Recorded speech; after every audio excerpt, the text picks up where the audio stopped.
Hello friends. In the previous class, we have discussed the topic on viruses. That continue with the next topic, the viroids, prions, and phytoplasma. Hi, Dr. Vinayak KS, HOD Department of Botany, SPS College, Bantwala. So in the today's class, just you have to be go through that the viroid structure, symptoms and control measures of potato spindle fibers, and also the a general account on the phytoplasma and prions. Okay, so next coming to the first, what are viroids? Viroids are the or circular RNA, a single stranded RNA molecules of low molecular weight that is mainly causes diseases in plants. So usually the viroids are the single stranded molecules. The next character is they are the smallest infectious organisms. They don't code for any proteins, and these viroids were first discovered by Theo Dinner in 1971 in case of the potato spindle fiber diseases. First time Dinner has discovered these viroids in the potato spindle diseases. So usually the viroids measure from uh, 1 lakh to 1 lakh 40,000 diameter in size. Usually just like a virus, these viroids, they doesn't have the protein code. They are just like a genetic materials. Example for these viroids are the potato spindle virus and also the avocado viroids. So coming to the characteristic of these viroids, they are the submicroscopic infectious organisms. They causes mainly diseases in plant than the animal. The important plant are affected by the viroids are the tomato, potato, coconut, peaches, apple, so etc. These plants are mainly affected by these viroids. The viroids are have the special structure like the single stranded RNA molecules with the double stranded region due to the complementary base pairs, and they are appear like a rod.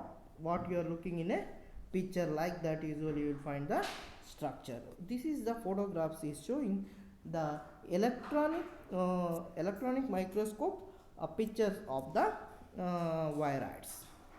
And the other characteristic that they are consist of the protein, and usually they lack the AUG, that is the initiation codon is also absent in case of this virus. So this is an diagrammatic representation or the computerized diagram to show the viroid structures. And coming to the multiplication of these viroids, so they will multiply inside the nucleus of the host plant. So usually they produce a long multimeric strands of the RNA, and they cut into the monomers, and each monomer then join to form a individual circular viroid structures. And after the replication, the progeny move to the neighboring healthy cells through the connecting plasmodesmata in case of the plant. So this is how the life cycle of the viroids. This diagram shows the, so when the asymptomatic plant is infected with the viroids, and first initial they connected with the HF connection, and they will transfer the only the nucleic materials, and they will undergo to the fission and to form the new circular RNA structures. Okay, so in the inside that host, the replication will take place and the new combination will be formed.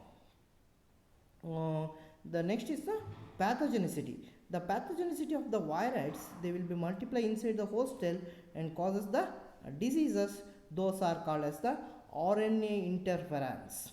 So these RNAi mechanism that degrade the double stranded RNA. What are the role of the RNA is to degrade the double stranded RNAs. And usually virides have the base pairs and complementary. And coming to the next is a diseases of the virus. The main disease was first discovered as a potato spindle fiber diseases. That means, so usually the potato tuber, instead of the circular structure, they became the spindle long like structures.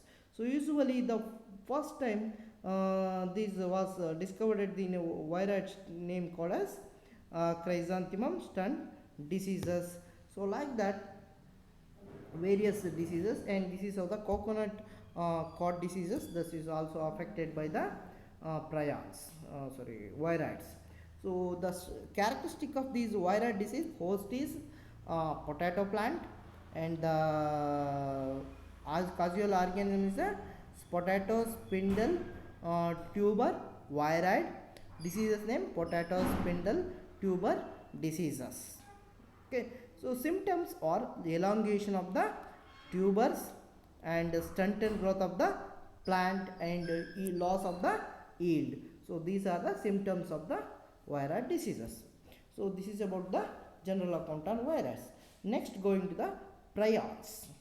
So in the prions, these are generally, the prions are referred as the infectious protein molecules. Prions are referred as infectious protein molecules, and this was first discovered by the Prusnier in 1982.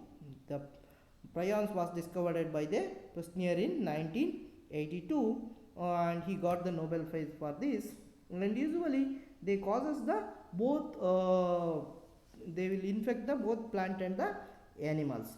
So structure of the prions, they are the short infectious particles that lack the nucleic acid. In case of the virides, they will have the nucleic acid, but in case of the prions, they will have the loss of the nucleic acid, but they will have the protein contents. But in virides, there is no protein content. At the most basic level, they have the lack the nucleic acid, distinguish prions from the virus and the virions. Functionally, these proteins is depend on upon the ability of the folding into the precise in three-dimensional shapes, and they cause the various diseases. These are the structures of the prions. Actually, how these prions will be infecting to the plant, to the and the animals, to the this mechanism. So it will first, they will got in contact with the host cell, they will release the lysosomes, and they will go undergo to the multiplication and form a new protein structure. So properties of these prions was, the first is mutation. They have the different folding properties, and mutated proteins have the resistance, and normal proteins have the sensitive, and they are also resistant to the UV light because they lack the nucleic acid, and they have the some special molecular properties. So usually, typically the yeast prions protein contains the region called protein dominant with many repeats of the amino acids, especially the glutamine and the asparagine will be there.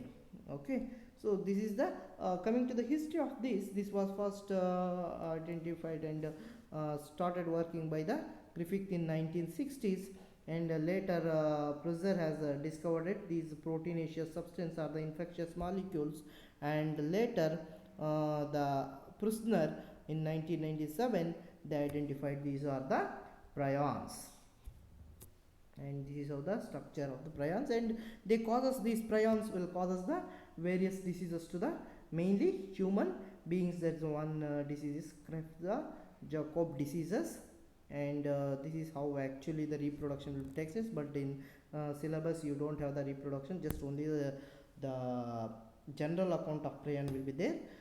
This is how the normal protein and the infectious protein structure. The photograph is showing the difference between the normal protein of the body cell and the infected proteins, and this is the structure of the protein. The exon and the intron will be there in between the exon first and the exon second. There will be a intron gap will be there. Through that usually the foldings takes place, and this is how the photograph showing the multiplication of the prions, because these only the protein molecule that is undergo direct multiplication. This is the complete life cycle of the prions. Through the endogenous process, these prions will be multiplication will be takes place, and this is the replication cycle of the prions.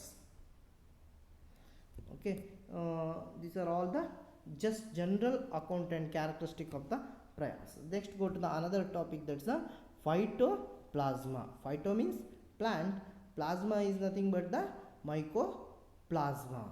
Phytoplasma are the prokaryotes lacking the cell wall and obligate parasite of the plant. Especially they are transported from plant to plant through the vectors. These phytoplasma are associated with the plant diseases. They are causing more than 600 plant diseases. And use earlier days, these phytoplasma are generally called PPO, or it is also called MLOs. And usually the first time these phytoplasma is renamed as 1994, and they causes the diseases to the mainly plant. Usually mycoplasma is referred to the animal diseases, and similarly phytoplasma is causing to the plant diseases. They are the saprophytic organisms, lack the cells, and there are several species they causes the diseases. And usually the coming to the characteristic of these phytoplasma, they are unicellular prokaryotic organisms. They are the gram positive bacteria, and they lack the cell wall. That's why they are pleomorphic in nature. Pleo means different shapes and the structure. That's why they are the pleomorphic in nature. They are and the capacity to go for the osmotic shock and deteriorate. They are the sensitive to the osmotic shock. That means when the outside the cell, if anything happen, they will be modified. Even they will modify to the antibiotics. So that's why easily you can kill the phytoplasma. And they are the facultative or obligatory anaerobes, not the aerobes, they are the anaerobes. And even they grow up to in between the temperature of 23 to 41 degrees Celsius. They mainly, these phytoplasma requires sterol for their growth. So usually echinoplasma and astroplasma, mesoplasma are some example for the phytoplasmas. The coming to the history, this was first discovered as a Pasteur in 1843, and later it was isolated by the fluid of the cattle, and usually they causes the and cultured by the Nocard and rocks in 1898, and they called PPLO by Novak in 1929. And coming to the classification, generally they comes under the kingdom bacteria, and the class molecule, order Mycoplasmalates, family Mycoplasmataceae, and genus Mycoplasma are the phytoplasma. The structure of the phytoplasma, they lack the cell wall, and they are bounded by the triple layer of membranes. The typically phytoplasma exhibit the pleomorphic nature, and the DNA is free in cytoplasma, and they are 1 micrometer in diameter. This is how the structure. The complete outer coat will be there, that's a membrane, and inside this membrane there will be a soluble protein there, and whatever the dot you are observing, that is the metabolic molecules, and the circular long sized one are the ribosomes, and usually the whatever the you will find the structure, that's a genetic material. So this is how the structure of the mycoplasma or the phytoplasma. So this is the whatever chain, long chain will be there, that is a nucleic acid, that's a DNA, and this is the 3 layer lipoprotein layer, and the metabolic molecules ribosomes only present in case of the phytoplasma. And this is how the electronic microscope shows the structure. They have the different shapes, that's a coccoidal, spiral, filamentous, and also the different shapes will be present. And this is when they causing the diseases, the electron microscope shows the structure of the phytoplasma. And chemically, this phytoplasma is made up of protein 40 to 60%, and they consist of the carbohydrate 0.1 percentage, and DNA contains 3 to 7%, and lipid consist of 8 to 20 percentage. And the reproduction by the binary fission, budding, and the filamentous process. This is how actually the binary fission takes place, and in case of the phytoplasma. Coming to the diseases, they will cause the various diseases in plant, especially the main disease, that's the sandal spike diseases and the chili diseases. These two diseases caused by the phytoplasma in plant.